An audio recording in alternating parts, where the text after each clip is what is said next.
Baru-baru ini viral kalimah Allah dengan tulisan Alif Lam Lam Ha dan juga dalam tulisan Rumi dijahit dan diprint pada stokin dan dijual di KK Mart, yang mengundang kemarahan umat Islam juga penghinaan kepada Islam sendiri. Laporan polis terhadap insiden yang berlaku, barang itu stokin yang dijual di KK Mart, di atas stokin itu telah tertulis dalam tulisan Rumi dan Jawi nama Allah. Jadi sehubungan dengan itu, ini adalah satu perkara yang tidak boleh diterima sama sekali dan ini adalah biadab. Yang jelas terang lagi bersuluh ia adalah satu penghinaan. Sebelum ini pun dah pernah dilakukan oleh orang-orang kafir di luar sana. Mereka lakarkan kalimah Allah di dalam baju dalam wanita, diletakkan di dalam fashion dan sebagainya.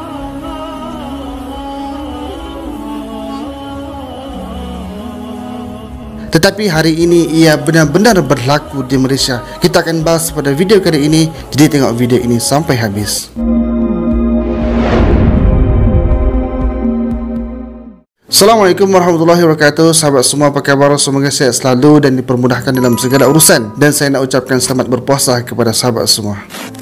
Sahabat semua, baru-baru ini viral kalimah Allah dalam tulisan Arab juga dalam tulisan Rumi dijahit pada stokin, kemudian dijual di KK Mart untuk orang awam. Kalimah Allah itu memang nampak jelas dan boleh dibaca oleh semua orang, termasuklah kanak-kanak, disebabkan ia ditulis dalam bahasa Arab dan juga Rumi. Untuk pengetahuan semua, kalimah Allah bagi orang Islam adalah kalimah suci yang perlu dihormati, dijaga dan tidak boleh dilecehkan maupun dihina dengan sesuka hati. Lebih-lebih lagi ia diletakkan sebagai pembalut kaki, yang mana kejadian ini tidak lain adalah satu kelakuan dan juga tindakan yang disengajakan. Memang dah dirancang oleh setengah pihak kerana tidak masuk akal sebagai sebuah syarikat yang memiliki rangkaian kedai yang banyak dengan pekerja yang ada beragama Islam boleh membiarkan perkara itu berlaku. Tidak berhati-hati daripada awal desain sehingga sampai ke kedai untuk dipromosikan dan dijual, langsung tidak ada yang memeriksa meskipun mereka meletakkan alasan ia adalah barang import daripada China dan sebagainya, sehinggalah ia diketahui oleh orang awam sendiri. Ia tidak lain adalah disengajakan dan juga satu penghinaan kepada Islam dan mencabar umat Islam sendiri. Dan ada yang mengatakan boleh jadi mereka nak tengok market sejauh mana umat Islam akan bertindak cakna dan sensitif kepada isu ini.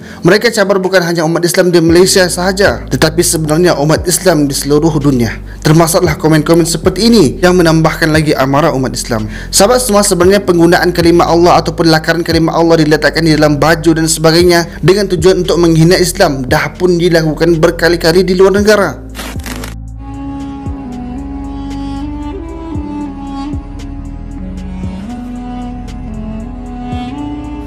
Mereka jadikan kalimah Allah sebagai baju dalam wanita demi nak merendahkannya, dan bila dikecam mereka akan mengeluarkan ayat-ayat konon yang mereka tidak tahu dan itu adalah satu tarikan. Juga mereka menjadikan baju dengan fashion memperbagai menggunakan kalimah Allah, sedangkan perbuatan itu sebenarnya terang lagi bersuluh adalah untuk menghina Islam, menyentuh hal-hal yang boleh menyakitkan orang Islam. Mereka langsung tidak ada sensitivity kepada sesebuah agama, mereka lakukan apa sahaja yang mereka mahukan. Dan saya nak tegaskan di sini kepada mereka-mereka yang cuba untuk membuat perkara tersebut, yang mana umat Islam tidak akan berdiam sahaja bila ada penghinaan seperti itu. Boleh jadi akan ada beberapa pihak yang bertindak sendiri, sebagaimana yang berlaku di Pakistan baru-baru ini, iaitu seorang wanita yang memakai pakaian yang ada kaligrafi tulisan Arab yang disangkakan tulisan Al-Quran. Jadinya ia dikepung oleh orang ramai dan mendapat ancaman yang pelbagai, sehinggalah ada yang nak membinasakan wanita itu.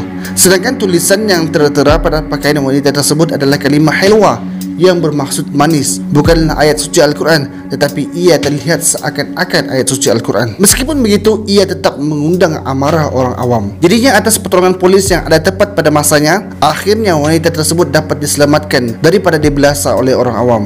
Dan itu adalah realiti di luar sana. Adapun tindakan umat Islam di Malaysia atas penghinaan dan juga kelalaian KK Mart ini adalah dengan boikot. Gerakan untuk boikot KK Mart telah pun dilancarkan oleh orang awam sendiri, oleh netizen sendiri, sebagaimana kita boleh lihat poster-poster yang giat beredar sekarang. Meskipun wakil KK Mart dah pun meminta maaf secara terbuka. Sekali lagi kita meminta maaf terbuka kepada semua masyarakat beragama Islam. Terima kasih. Tetapi umat Islam tetap akan meneruskan gerakan memboikot syarikat tersebut. Ditambah lagi dengan kempen boikot barangan Israel yang masih lagi giat dilakukan sekarang, boleh jadi kekhemat ni pun akan terjejas juga. Apa pendapat sahabat semua mengenai perkara ini? Tulis di ruangan komen pendapat anda. Sahabat semua, mengenai makhluk-makhluk yang memperolok-olokkan menjadikan nama Allah dan juga nama Nabi Muhammad sebagai hinaan telah pun disebutkan di dalam Al-Quran. Dan Dr. Zulkifli Al-Bakri sendiri menggunakan ayat ini atas hinaan dan cercaan orang yang kafir kepada Allah dan juga Rasul, iaitu firman Allah Subhanahu wa taala, innal ladzina yu'zuna Allah wa rasulahu la'anahumullahu fid dunya wal akhirah wa 'adda lahum 'azaban muhina.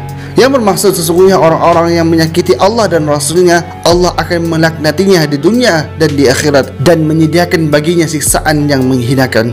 Ibnu Katsir dalam tafsirnya menyebutkan bahawa Allah Subhanahu wa taala memperingatkan dan juga mengancam orang yang menyakiti Allah dengan menentang perintah-perintahnya dan juga melanggar larangannya serta tidak henti-henti melakukan hal tersebut, juga menyakiti Rasulullah dengan mencelanya ataupun merendahkan martabatnya. Dan ulama mengatakan menyakiti ataupun menghina Allah Subhanahu wa taala dalam hal ini tidak bermaksud akan membahayakan dan juga memudaratkan Allah. Sebagaimana dalam sebuah hadis qudsi, Allah Subhanahu wa taala berfirman yang bermaksud, wahai hambaku, sesungguhnya tidak ada kemudaratan yang dapat kamu lakukan kepadaku, sebagaimana tidak ada kemanfaatan yang dapat kamu berikan kepadaku. Itulah Allah yang Maha Esa lagi Maha Kuasa. Jadinya tindakan mereka orang kafir ini untuk menghina, merendahkan, juga memperolok-olokkan kalimah Allah tidak memberi kesan pun kepada yang Maha Kuasa, tetapi ia telah pun menggores, menyakitkan dan mencabar hamba-hambanya. Mencela dan menghina Allah Subhanahu wa taala merupakan kufur di atas kekufuran, dan ia yang perlulah diperbaiki. Sahabat semua, secara lumrahnya daripada dulu lagi sehingga sekarang, keturunan silih berganti, umat Islam akan terus mempertahankan dan berjuang mensucikan kalimah Allah, juga Islam itu sendiri. Dan orang kafir yang mempermainkan Islam juga akan selalu ada. Cumanya ia membezakan antara yang hak dengan yang batil. Dan hakikatnya yang hak dan batil ini tidak akan pernah dapat bercampur, tidak akan pernah dapat diadukkan sekali. Jadinya apapun, semoga kita diberikan kekuatan untuk terus mempertahankan dan menjaga maruah Islam dalam hidup ini, lebih-lebih lagi bagi mereka yang punya kuasa, mereka yang seharusnya menangani perkara tersebut. Dan juga kerana kita berada di zaman ini, maka tanggungjawab adalah kepada kita, sama ada dalam membela umat Islam yang tertindas, menolak mereka yang melecehkan Islam dan sebagainya, maka kitalah yang memainkan watak-watak tersebut. Maka pilihlah golongan yang mempertahankan dan juga memperjuangkan kalimah Allah Subhanahu wa taala, bukanlah daripada golongan mereka yang melecehkannya dan sebagainya. Jadi cukup sekedar itu sahaja. Maafkan salah silap, semoga bermanfaat. Assalamualaikum warahmatullahi wabarakatuh.